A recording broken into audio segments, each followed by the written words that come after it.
भारत का पहला दलित कवि। आज हम जानेंगे कि भारत का पहला दलित कवि कौन सा है। इस दलित कवि की रचना कौन सी है और इस रचना का भावार्थ क्या है। प्रस्तुत है बिहार राज्य में जन्मे भारत के पहले दलित कवि के बारे में पूरी जानकारी। भारत का पहला दलित कवि है हीरा डोम। हीरा डोम का जन्म बिहार राज्य के पटना जिले के दानापुर में सन 1885 के लगभग हुआ था। इनका जीवन विवरण प्रायः अनुपलब्ध है।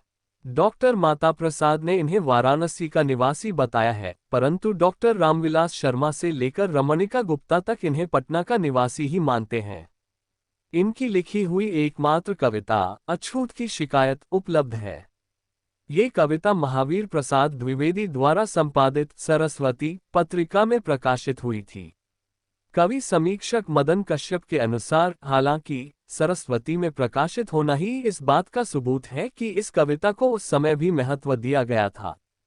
फिर भी समय रहते हिंदी संसार ने हीरा डोम की खोज खबर नहीं ली, अन्यथा उनकी कुछ और रचनाएं, उनके बारे में कुछ और सूचनाएं हमारे सामने होती।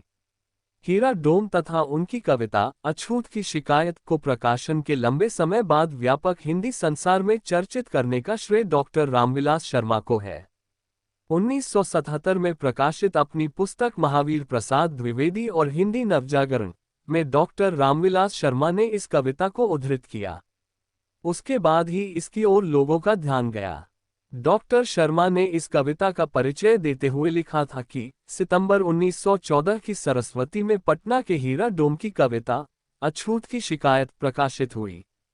ये भोजपुरी में है और संभवतः उस भाषा में लिखी हुई यह एकमात्र कविता है जो द्विवेदी जी की सरस्वती में प्रकाशित हुई थी। ये कविता उनके पास भेजी गई थी क्योंकि कविता के ऊपर कोष्ठकों में छपा है प्राप्त। हिंदी में इससे पहले और बाद को भी किसी डोम बंधु की लिखी कविता मेरे देखने में नहीं आई। आगे पूरी कविता उद्धृत करने के बाद डॉक्टर शर्मा की टिप्पणी है कि हीरा डोम ने किसी से सरस्वती का नाम सुना होगा। मैथिली शरण गुप्त की तरह सरस्वती में कविता प्रकाशित करा के प्रसिद्ध कवि बनने का स्वप्न तो उन्होंने न देखा होगा, पर अपनी शिकायत सरस्वती के माध्यम से शिक्षित जनों तक उन्हें जरूर पहुंचानी थी। द्विवेदी जी ने साहपूर्वक वह कविता अपनी उस पत्रिका में छापी जिसमें बड़े बड़े लोग रचनाएं छपाने को तरसते थे। ये कविता पहली दलित कविता के रूप में प्रतिष्ठित है। इसमें निहित गहरी वैचारिकता इसका रचनात्मक वैशिष्ट्य है। सुप्रसिद्ध दलित साहित्यकार शरण कुमार लिम्बाले के अनुसार इसे दलित सोच की वर्तमान धारा की पहली रचना कहा जा सकता है, चूंकि इसमें केवल दलितों की शिकायत या व्यथा ही दर्ज नहीं की गई बल्कि आक्रोश और विरोध भी जताया गया है। इस कविता का मूल पाठ यहाँ प्रस्तुत है। अछूत की शिकायत। मूल पाठ। 1। हमनी के राती दिन दुखवा भोगत बानी, हमनी के सेहेबे से मिनती सुनाई भी, हमनी के दुख भागवनो न देखता बे, हमनी के कबले कलेसवा उठाई भी, पदरी सहेब के कचहरी में जाय बेजा, बेधर्म हो के रंगरेज बनी जाय भी, हाय राम धर्म न छोद बनत बाजे, बेधर्म हो के कैसे मुहवा दिखाए भी। 2। खंभवा के फारी पहलाद के बचवले जा, ग्राह के मुंह से गजराज के बचवले, धोती जुर्जोधना कए भया छोरत रहे, परगट हो के तहाँ कपड़ा बढ़वले, मरले रवनवा कए पल्ले भाभिखना के, कानी अंगुरी पे धैके पथरा उठवले, कहावा सुतल बाटे सुनत न बाटे अब, डोम जानी हमनी के छुए से देरिले। 3। हमनी के राती दिन मेहनत करी ले जा, 2 रुपयवा दरमहा में पाई भी, ठकुरे के सुख से घर में सुतल बानी, हमनी के ज्योति ज्योति खेती कमाई भी, हकीमे के लश्करी उतरल बानी, जे तो बेगरिया में पकड़ल जाई भी, मुंह बांधी ऐसन नौकरियां करत बानी, ई कुल खबरी सरकार के सुनाई भी।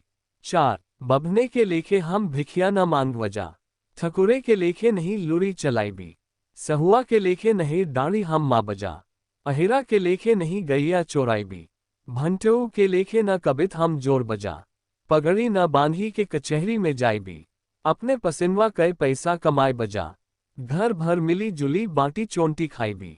5। हरवा मसूया कई देहिया है हमनी कए, ओकारे कए देहिया बबनो कए बानी, ओखरा कए घरे घरे पुजवा होखत बाजे, सगर इलकुआ भाईलेन जे जमानी, हमनी के इंद्रा के निगिचे न जाय ले जा, पाके में से भारी भारी प्यतानी पानी, पन्ही से पिटी पिटी हाथ गोड़तुरी दैलेन, हमनी के इतनी कही के हल्कानी।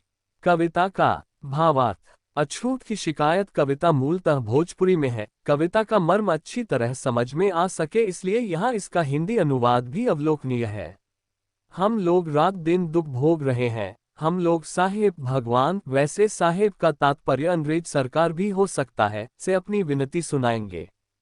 हम लोगों का दुख भगवान भी नहीं देख रहे हैं। हम लोग कब तक क्लेश उठाएंगे? पादरी साहब की कचहरी में जाएंगे तो विधर्मी होकर अंग्रेज बन जाएंगे।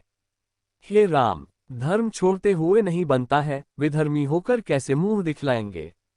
जिन्होंने खंभे को फाड़कर प्रहलाद को बचाया, ग्रह के मुख से गजराज को बचाया, दुर्योधन का भाई दुशासन जब द्रौपदी का चीर हरण कर रहा था, तब प्रकट होकर चीर को बढ़ाया, रावण का संहार किया और विभीषण का पालन किया तथा कानी उंगली पर पहाड़ उठाया। वह भगवान कहाँ सोया हुआ है? हमारी बात नहीं सुन रहा है? क्या हमें डोम जानकर छूने से डर रहा है? हम लोग रात दिन मेहनत करते हैं, मात्र 2 रुपये वेतन पाते हैं। ठाकुर तो अपने घर में सुख से सोया हुआ है और हम लोग उनका खेत जोत जोत कर उपजा रहे हैं। हाकिम का लश्कर उतरने पर हम लोग वहां भी बेगाड़ करने के लिए पकड़े जाते हैं। मुंह बांधकर हम ऐसी नौकरी कर रहे हैं, ये सारी खबर सरकार को सुनाएंगे। ब्राह्मण की तरह हम लोग भीख नहीं मांगेंगे, ठाकुर की तरह लाठी नहीं चलाएंगे, साहूब बनिए की तरह हम डंडी मारकर बेईमानी नहीं करेंगे और आयरों की तरह गायों की चोरी नहीं करेंगे, भाटों की तरह कबित जोड़कर किसी की चाटुकारिता नहीं करेंगे और न ही पगड़ी बांधकर कचहरी में झूठा मुकदमा करने जाएंगे। हम लोग अपने पसीने से पैसे कमाएंगे और पूरे घर में मिलजुल कर बांट चोंट कर खाएंगे। हम लोगों का शरीर भी हाड़ मांस का बना हुआ है। इसी प्रकार का शरीर ब्राह्मण का भी है। उसकी पूजा घर घर में हो रही है, सारे क्षेत्र में उसकी यजमानी चल रही है। हम लोगों को कुएं के पास भी नहीं जाने दिया जाता है और पांक में से ही पानी भरकर हम पीते हैं। जूते से पीट पीट कर हमारे हाथ पैर तोड़ दिए जाते हैं। हम लोगों पर इतनी परेशानी व अत्याचार क्यों? मदन कश्यप के अनुसार इस कविता को पढ़ने से स्पष्ट हो जाता है कि यह रात दिन दुख भोगने वाले जन की करुणा नहीं ताकत की अभिव्यक्ति है और इसका शीर्षक अछूत की शिकायत निश्चित रूप से संपादक अथवा किसी अन्य व्यक्ति का दिया हुआ है। अन्यथा इसका शीर्षक अछूत की हुनकार होना चाहिए था। डॉक्टर रामविलास शर्मा के अनुसार गांव के सर्वहारा समुदाय की वर्ग चेतना यहाँ पहली बार साफ साफ प्रतिबिंबित हुई है। हीरा डोम की उक्त रचना में जो प्रतिरोध का स्वर है, शोषण चक्र के भीतरी तंत्र की जो पहचान है, श्रम करने वालों के महत्व का जो ज्ञान है, करुणा और व्यंग्य के साथ आत्मसम्मान की जो भावना है, वह सब हिंदी कविता में अभी दूसरी जगह व्यक्त नहीं हुआ। मदन कश्यप के अनुसार अपने गुस्से का इजहार करने के साथ साथ हीरा डोम ने धर्म परिवर्तन की चालाकी और निरर्थकता को भी रेखांकित कर दिया है। सामंती समाज में श्रम को सबसे निचले पायदान पर रखा जाता है और जिसके कर्म जितने श्रम विरोधी होते हैं, उसे उतना ही श्रेष्ठ समझा जाता है। हीरा डोम ने इस कविता में श्रम की प्रतिष्ठा और अपकर्मों की निंदा के माध्यम से सामंती समाज के एक बड़े विपरीत कार्य को उजागर किया है।